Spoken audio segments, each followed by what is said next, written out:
All right, let's go to the first question. This is a question from a Facebook group that I found, and it's a very simple question. Jeff, I want you to answer this question because I think you have the strongest opinion on this.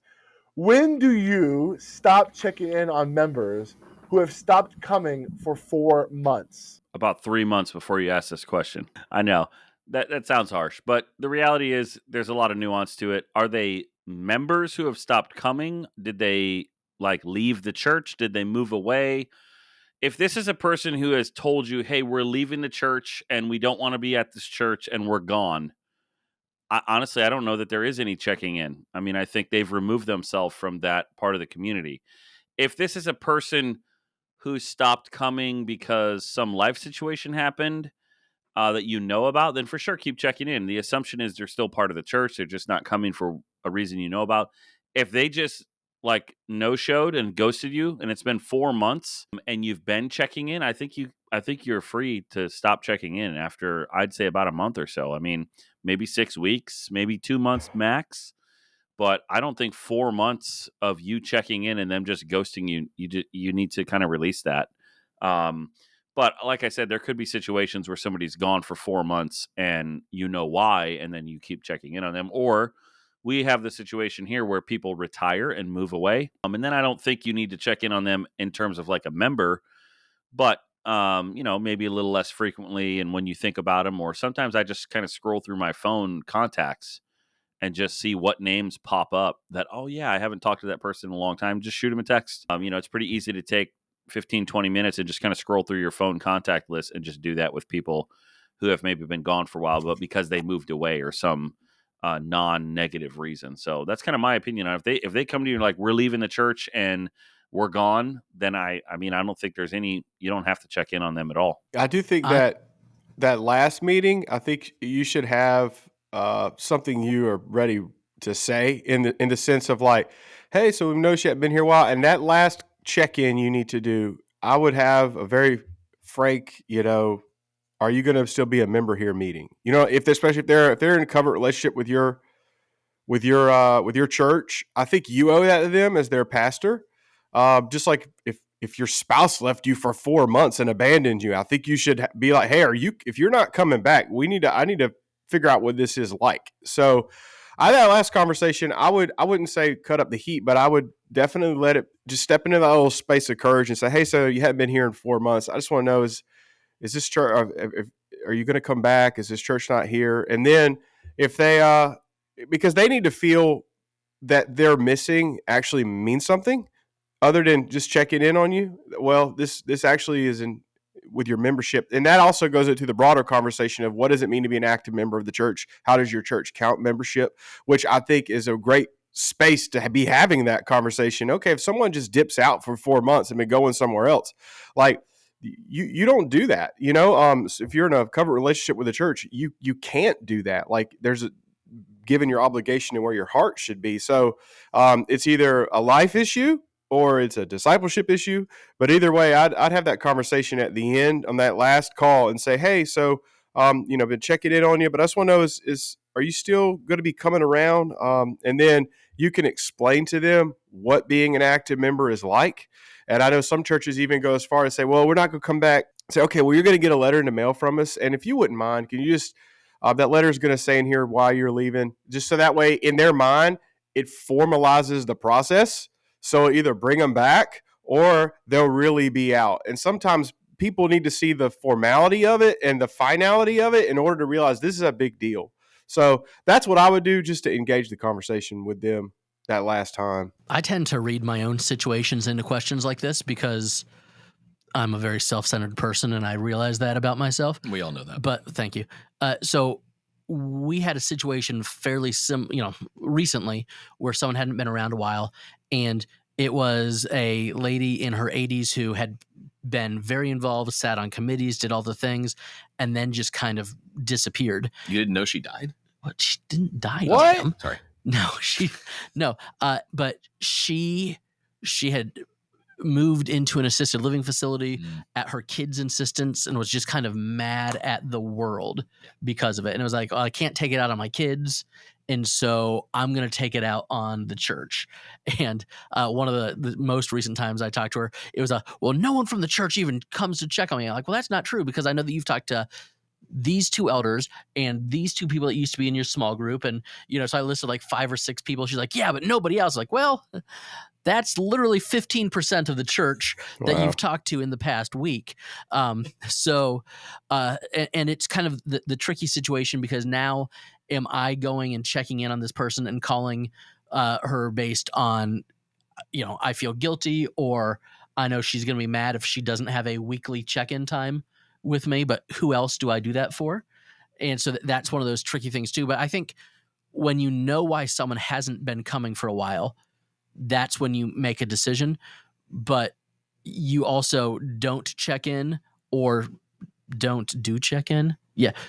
You kind of know what I'm saying. I'm mumbling. But don't let your guilt and your motivations be the reason that you're not removing someone from a role, or don't let your anger over something, don't let that be the reason that you take someone off the role. Sometimes there's real life scenarios where someone hasn't been around in a while, and the most loving, Christ-like thing the church can do is to say, I get it. I understand. How can we pray for you? Hey, I'm going to show up at your house. And there are some times that someone hasn't been around for a while, and the most loving, Christ-like thing that the church can do is rebuke that person and say, well, fine, you've broken your covenant and we're done here. I guess my follow-up question would be have you been ghosted for 4 months? Like, has there just been no communication at all? That just seems bizarre to me. When we don't have a member if we have a member that's not showing up to church for, a couple of weeks or a month or so, typically either a small group leader is doing a check-in, one of our elders is doing a check-in. And I think most of the time we're getting a response. Like we've been out of town, we've been traveling, we haven't been feeling well. A hurricane flooded out our entire house. We've had hurricane issues.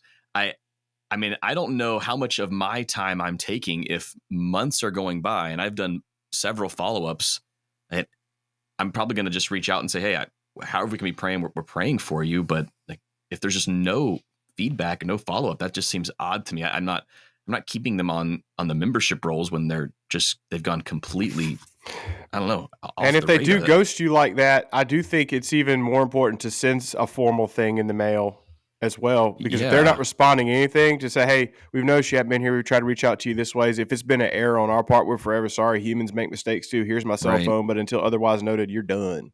But we covered this in membership class. And when it comes to covenant membership, one of the expectations is regular attendance to the Sunday morning worship gathering.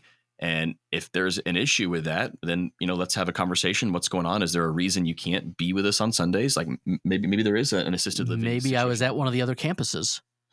Maybe I was watching the live stream, which how is that any different than showing up in person at a campus? And we even say, like, if you need to be on the live stream for whatever reason, let us know. And we'll try our best to continue ministering to you and with you. But I don't know, getting ghosted for 4 months just seems odd. I don't think we should be wasting resources after that amount of time. I don't think so either.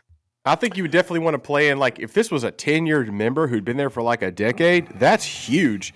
If it's somebody who joined in the last year, it might be just a traditional church hopper. So it's real hard without getting any more context behind the specific question. Because I also think this is probably one of those things you can't just put like a blanket, this is how you do it every scenario, because different families have different ways of engaging our church. So I've got a question. So Jeff, you only have one service, right? Yeah. Okay, so Jeff and Andrew have one service. So this is probably maybe a little easier for you guys. Tim, I overheard you or someone at Lakeview, our church, say, oh, ever since we had 3 services, I've been like missing people because they've been going to different services. And I know Andrew just made a joke about different campuses, which that's like a big issue is like you can really go under the radar because you just assume someone's at a different location, but you can also assume someone's at a different campus. I guess what systems do you guys have in place to make sure that there's not a back door that we're missing out on? Because let's say, hypothetically, it's an empty nester that comes on a Sunday morning. Those are the people I think they'd be the most likely to go under the radar because there's no typical metrics of them being calculated because you don't have a check-in for kids. If you don't have a Sunday school program, you don't have that. You know what I'm saying?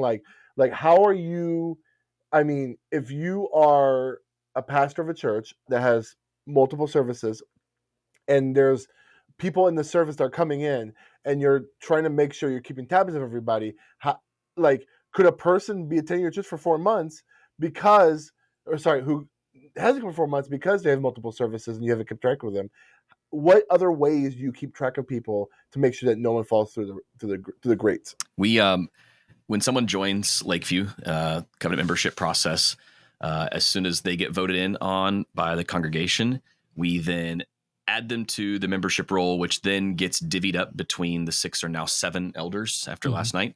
So between the 7 elders, we each have a membership list of about 30 to 40 people. And every month, at least, you can do it more than once a month if you want, but at least once a month, it is the job of our elders to contact everyone on their member care list to see how they're doing, how they can be praying for them.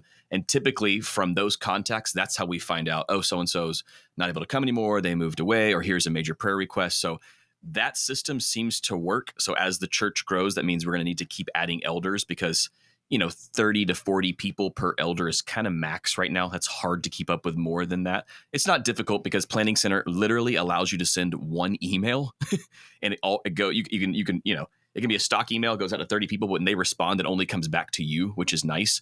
So once a month, I have my stock email ready. Hey, it's my monthly check-in with you. Just want to see how I can be praying for you. What's going on? Any updates in life? And I'll typically get great responses from that email every single day. Do you do it by people or households? Where it's like, hey, this household of 6 people joined the church, and that's going to Tim, and then if each individual has an email, all of them will get a separate email. Okay. It even inserts their first name in it too, right? Exactly. So I have several husbands and wives, but they will be separate emails because they could be separate prayer requests. So yeah, good question. They'd be praying for each other. Usually that's what it is. Yeah, that's why they joined the church.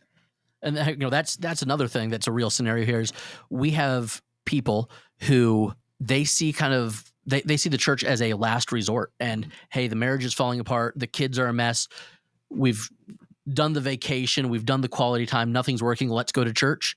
And then it works for 3 or 4 months and then it stops working, and so they stop coming. And so that's a thing that we see time and time again as well. I think one thing that is huge in this whole conversation is membership. If you are a member of a church, well, then you're assigned to an elder. Then there's someone who not only knows your name, but has your contact information, and they're reaching out to you. You could show up for 6 months at a time and sit around a table, join a small group. But if you're not a member, it's going to be really hard for us to check in on you. So Dale, the way at the beginning of this, you said something about it depends on your church's view of membership. Right. And I think you're exactly right. There's an element where once you're in until you are formally out. And so we're going to fight for you. But I think 4 months is too long to be fighting. I've seen people go before, and then you hear the gossip around the community. Well, so-and-so said they had a falling out with you and whatever. Or we've heard they've been over at First such and such a church. You could leverage that as a way to make that conversation, that last one. Hey, man, listen, I wanted to catch up with you. I don't like to participate in gossip, so I heard this. And it might be a way to enter a healing conversation if the reason they haven't been coming is because of some kind of hurt. Because you could take the high road approach of I'm not going to just listen to what people are saying, or even I'm not going to, or I've noticed this online, I'm not going to speculate. It's a way of respecting them even on the way out. So that way it doesn't necessarily burn the bridge. I like the idea of like the elders all reaching out to people. That is probably like the most. Like what's interesting though, Tim, is that you're in a sweet spot right now where you can still do that. Like if metrics go a couple of years from now, if it's Lakeview's desire, if they grow and they have a trajectory of growing and they get to 1,000 people, does that mean you have 30 elders? Like that's a lot of like what at some point you have to figure that out. So we have had those questions, and one thing that we did last night at the members meeting was we voted on our revised bylaws. So this was actually to help address this exact issue. We're now adopting elder emeritus. So basically we're going to invite previous elders to join the elder emeritus program where they're not going to have to attend regular monthly elder meetings. They're not voting on things. They're not going to be voting on things, but they can be brought in as consultants, as other eyes or ears on a big project. Or what we would love to do is utilize them when it comes to member care. I think that is so they will still have fantastic members that they will be caring for, even though they're not actively serving on the board, and they will be able to update us with their member care list. So that's a way we could have 10, 15, 20, 30, right? people still helping out with member care, even though we still have under 10 elders right now. I think that is. I don't think having 30 elders for a church of 1,000 people is bad. Now it makes things complicated. Sure. The previous church that I served on had 9 committees in the church, Mhm. and the rule was that they had to have 2 elders on each committee. So we had 18 elders, which was fine when the church was 800 people. Sure. But when the church was 250, you had a whole lot of unqualified elders with that. But I don't think having a huge number of elders, not huge, but I don't think having a percentage of elders that reflects a percentage of the population, especially if you have mature Christians who are qualified elders. Mhm. But I think that way Mhm. is really a smart way of doing it, because then, Right. hey, my time as an elder is over. Don't care about you anymore. Not checking in. Well, that doesn't make any sense. Exactly. But also, is the office of an elder one that is supposed to be for a fixed time? That's another. Well, that's in our bylaws. I know. I'm saying, but Right. Spiritually, I would say each congregation, they're going to have to tackle that issue Yeah. because biblically, you're not going to get that answer. yeah. But I think that is the perfect way to handle it. Well done, Lakeview.